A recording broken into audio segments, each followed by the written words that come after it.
Alright, so we're in lesson 3, creating a dot plot. Our I can statement is I can construct a dot plot using data and describe its distribution with a partner. So we already briefly did this video before SBAC, but we're just going to go into it more in depth. So we have this word construct. What does construct mean? Well, we can think of construct like construction, meaning to make or to build. So we're going to be making or building dot plots. We're going to be describing its distribution with a partner. So its distribution is what again? Its distribution is its spread of the data. So how far out that data is distributed, or how far out that data goes. If this is my dot plot, you see my data is pretty close together, whereas its distribution, if it was like this, you can see the distribution is more spread out because my dots are further away from each other. Okay, let's continue. So here we have Robert. He took a survey of 29 sixth graders and collected the following data to answer the question. Robert decided to make a dot plot of the data to help him answer his statistical question. Robert first drew a number line and labeled it from 5 to 12 to match the lowest and highest number of hours slept. So you'll notice I left our question off right here. Answer the question in blank. What do you think the question might be? Well, if I look down here, it's telling me that it's going to match the number of hours slept. So I'm probably going to assume the question has something to do with how many hours all of these sixth graders slept. So now we're going to make our number line. You'll see that 5 is the lowest value and 12 is the highest value. So that's where his number line gets these numbers 5 and 12 from. Okay. So Robert, a sixth grader at Roosevelt Middle School, usually goes to bed around 10 p.m., gets up around 6 a.m. to get ready for school. That means that he gets about 8 hours of sleep. 10, 11, 12, 1 o'clock, 2 o'clock, 3 o'clock, 4 o'clock, 5 o'clock, 6 o'clock, 7 o'clock, and 8 o'clock. Is that right? Nope, because he's waking up at 6. So it's not till 8 o'clock. So we see here's those 8 hours that he's getting. He decided to investigate that statistical question. How many hours per night do sixth graders usually sleep when they have school the next day? Well, that's kind of what we guessed over here, what that statistical question would be. So now let's think, is it categorical or numerical?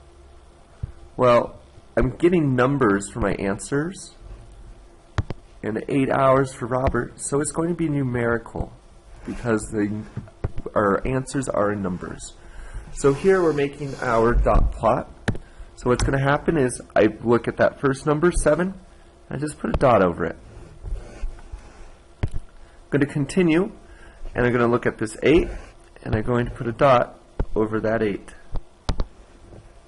So I'll carry that dot, put over 8, and cross out. I'm just going to keep doing this until my dot plot is complete. So there's my 5 and 5. What I do have to make careful notice of is I need to make sure my dots are lining up pretty much in one row. We'll see why that's important at the end as soon as I finish plotting all my dots. This is probably the easiest part, even easier than identifying a statistical question, but I have to make sure that my dots are in a nice straight order and that I'm plotting them one at a time. If I try to plot more than one at a time, I may forget to plot one, or I may plot one twice. So do we see how this is going?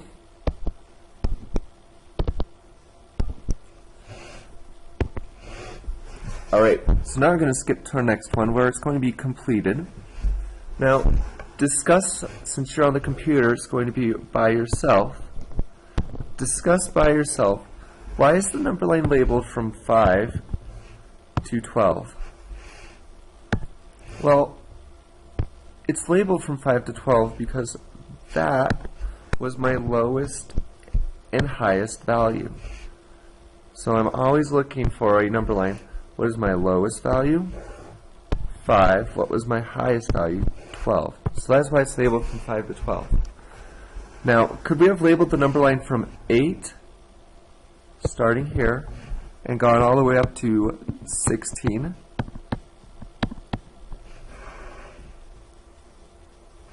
Well, the answer is no. Why is that? Well, we'd be missing all this data over here. So we wouldn't be getting those 5, 6, or 7s. Now, it's okay if I have this with empty data over here. That's just telling me no one slept that long. But it's not okay to leave this data out that I have. Okay, my last one. Now, could we have labeled the number line from 0 to 16? Could I have done 0, 1, 2, 3, 4, all the way up to 16? Would that have been okay? Well, yeah, this one would have been okay, but now I just have all this extra empty space above 0 to 4 and 13 to 16. And just to make it precise, I just want to plot my data that I do have. Okay, now since again you're with yourself on the computers, it's discussed by yourself. If there's no data for a particular value, do you need to show that value on the number line? For example, if my data is 1, 2, 3, 4, 5, 6, 7, 8, 9, 10, can I skip 5, 6, and 7? So let's look at this. I'm going to use this example instead. What if my data was this from my sleep question? I had 5, 6, 7, 7, 7, 11, 11, and 12. This was Robert's sleep question. Would I be allowed to do this? Am I allowed to skip all this data? I don't have any 8s. I don't have any 9s. Don't have any 10s. And I don't even need to plot these ones because I don't have any data. Is that okay? Well, the answer is no. It must be sequential. Even if I don't have any numbers here, I still need to make sure, since it's on a number line, I'm counting by the same number each time. So I still need that 8, 9, and 10. The difference is they're just not going to have any dots above them. Alright, here's example 2, building and interpreting a frequency table. A group of 6th graders investigated the statistical question, how many hours per week are 6th graders spending playing a sport or another outdoor game? Here are the data that the students collected from a sample of 26 6th graders, showing the number of hours per week playing a sport or a game outside. So we see some people play 3 hours for the whole week, some play 12 hours. Okay, so this is how I'm going to organize my data first. I'm going to put them in what's called a frequency table. So we don't know what frequency is, but we do know what a table is, like from ratio tables. It's just like a T-chart or something else that organizes them in rows. Frequency table lists items and how often each item occurs. So first, to build a frequency table, we draw 3 columns. Second step is we're going to label one column the number of hours playing a sport or game. My next one is I'm just going to make a tally mark column. My last one is the frequency, where all I'm doing is I'm taking this tally, just writing as a regular number. So here, I'm starting with 0 because I have a 0. My highest number is that 12. And then I'm just going sequentially from 0 to 12. So 1, 2, 3, 4. So now what I do next is I'm just making a tally mark for each one. So here I have that 3, cross it out. Here I have a 2, cross it out. A 0, cross it out. 6, cross it out. I have 1, 2, 3. Now some people might say, is there a fast way to do this? Yeah, I can do it this way as well. I see I have 1, 2, 3, 4 ones, so I can just add 4 in my ones column. Then I have 1, 2, 3, 4 in my 2s, so I can add 4 more. 1, 2, 3, 4. I have 1, 8. I have 1, 12. 1, 2, 3, 3s or 4s. 1, 2, 3 more 3s. I already did those 1s. 1, 2 zeros. and 1/6. So there's my frequency table. Now, what do I need to do next? Well, next, I'm just taking this and I'm writing it as a number 3. I have 1, 2, 3, 4, and I'm writing it. So see if you can fill out the rest of this chart.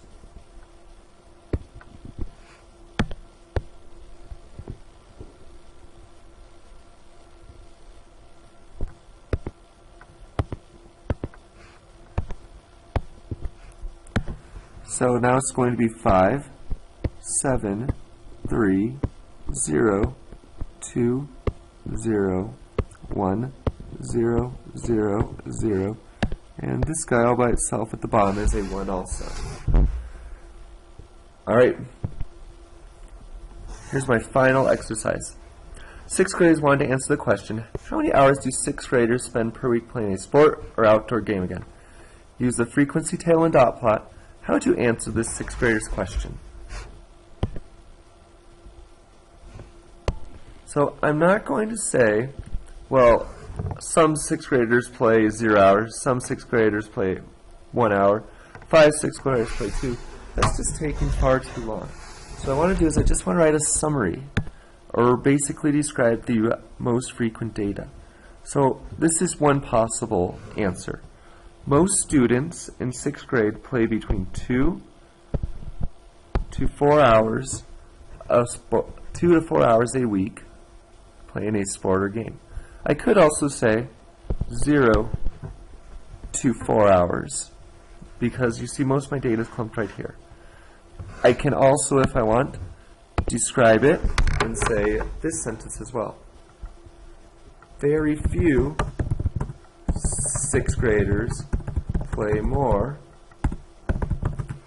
than 4 hours a week, because you see most of my data doesn't go past this 4.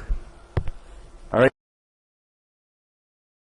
What I have here is the list of ages of the students in a class. And what I want to explore in this video is different ways of representing this data, and then see if we can answer questions about the data.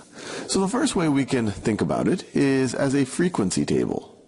Frequency table. Frequency table. And what we're going to do is we're going to look at for each age, for each possible age that we've measured here, to see how many students in the class are of that age. So we could say the age is one column, and then the number of students of that age, or we could even say the frequency. Frequency. When people say, how frequent do you do something, they're saying, how often does it happen? How often do you do that thing? Frequency. Or we could also say, actually, let me just write number. I'm always a fan of the simpler. Number at age, which we could also consider the frequency at that age. The frequency of students. All right. So what's the lowest age that we have here? Well, the lowest age is 5. So I'll start with 5. And how many students in the class are age 5? How frequent is the number 5? Let's see, there's 1, 2. Let me keep scanning. Looks like there's only 2 5s. So I could write a 2 here. There are 2 5s. And now let's go to 6. How many 6s are there? Let's see, there's 1 6. There's only 1 6-year-old in the class. All right, 7-year-olds. Let's see, there's 1, 2, 3, 4 7-year-olds. 4 7-year-olds. Now, what about 8-year-olds? 8-year-olds, I'm going to do this in a color that I have not used yet. 8-year-olds, we have no 8-year-olds. 0 8-year-olds. And then we have 9-year-olds. Let's see. 9-year-olds, we have 1, 2, 3, 4 9-year-olds. 4 9-year-olds. 10-year-olds, what do we have? We have 1 10-year-old right over there. And then 11-year-olds. 11-year-olds, there are no 11-year-olds. And then, let me scroll up a little bit. And then finally, 12-year-olds. 12-year-olds, there are 1, 2 12-year-olds. So what we have just constructed is a frequency table. It's a frequency table. You can see you can see for each age how many students are at that age. So it's giving you the same information as we have up here. You could take this table and construct what we have up here. You would just write down 2 5s, 1 6, 4 7s, no 8s, 4 9s, 1 10, no 11s, and 2 12s. And then you would just have this list of numbers. Now, a way to visually look at a frequency table is a dot plot. So let me draw a dot plot right over here. So a dot plot. And a dot plot, we essentially just take the same information and even think about it the same way, but we just show it visually. So in a dot plot, what we would have, actually, let me just not draw an even arrow there. We have the different age groups. So 5, 6, 7, 8, 9, 10, 11, and 12. And we have a dot to represent, or we use a dot for each student at that age. So there's 2 5-year-olds, so I'll do 2 dots. 1 and 2. There's 1 6-year-old, so that's going to be 1 dot. Right over here. There's 4 7-year-olds, so 1, 2, 3, 4 dots. There's no 8-year-olds. There's 4 9-year-olds. So 1, 2, 3, and 4. There's 1 10-year-old. So let's put a dot, 1 dot right over there for that 1 10-year-old. There's no 11-year-olds, so I'm not going to put any dots there. And then there's 2 12-year-olds. So 1 12-year-old and another 12-year-old.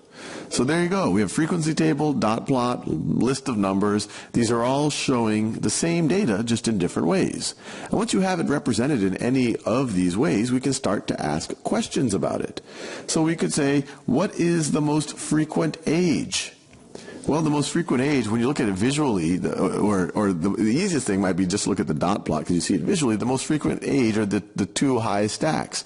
So there's actually 7 and 9 are tied for the most frequent age. You would have also seen it here, where 7 and 9 are tied at 4. And if you just had this data, you'd have to count all of them to kind of come up with this again and say, okay, there's 4 7s, 4 9s. That's the largest number. So this is, if you're looking for what's the most frequent age, when you just visually inspect here, probably pops out at you the fastest. But there's other questions we can ask ourselves. We can ask ourselves, what is the range? What is the range of ages in the classroom? And this is once again where maybe the dot plot is the most, it jumps out at you the most, because the range is just the maximum age in or the maximum data point minus the minimum data point. So what's the maximum age here? Well, the maximum age here, we see it from the dot plot, is 12. And the minimum age here, you see, is 5. So there's a range of 7. The difference between the maximum and the minimum is 7. But you could have also done that over here. You could say, hey, the maximum age here is 12. Minimum age here is 5. And so subtract from 5. You find the difference between 12 and 5, which is 7. Here, you would have not had to do it. You still could have done it. You said, okay, what's the lowest? Let's look at 5. Are there any 4s here? Nope, there's no 4s, so 5 is the minimum age. And what's the largest? Is it 7? No. Is it 9? 9? No, even 10? Oh, 12. 12. Are there any 13s? No. 12 is the maximum, so you say 12 minus 5 is 7 to get the range. But then we could ask ourselves other questions. We could say, how many older than 9 is a question we could ask ourselves. And then if we were to look at the dot plot, we say, okay, this is 9, and we care about how many are older than 9. So that would be this 1, 2, and 3. Or you could look over here, how many are older than 9? Well, it's the one person who's 10, and then the 2 who are 12. So there are 3. And over here, if you said how many are older than 9, well, then you would just have to go through the list and say, okay, no. Okay, here, 1, 2, 3, and then not that person right over there. So hopefully this is just an appreciation for yet another 2 ways of looking at data: frequency tables and dot plots. So here's my lesson summary. Pretty simple. I can construct a dot plot. A dot plot starts with that smallest value and ends with that biggest or largest value. And a dot is placed above the value of the number on the number line. We also found out how to construct that frequency table by making 3 columns, putting our label, a tally, and frequency, and then going from there. And then we also learn how we can read that frequency table and dot plot to describe information. So remember, when we describe information, we're describing where most of that information is. We're not saying each individual value.